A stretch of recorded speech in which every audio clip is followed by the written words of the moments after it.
Hi, this is Marina from Frocks Frolics, and I'm going to show you how to make these beautiful trick or treat bags today. Now I've got them in 4 variations, but they're all the same bag, so you don't need to fear that it's very complicated. In fact, it's totally easy. You're gonna love this.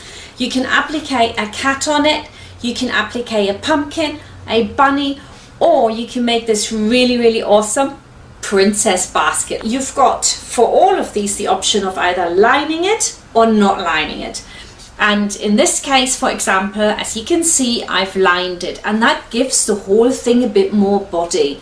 If you are not lining it, then I would suggest that you put an extra base in to give it a little bit more of that stability, and here it's hard to see, but I've also put an extra base in.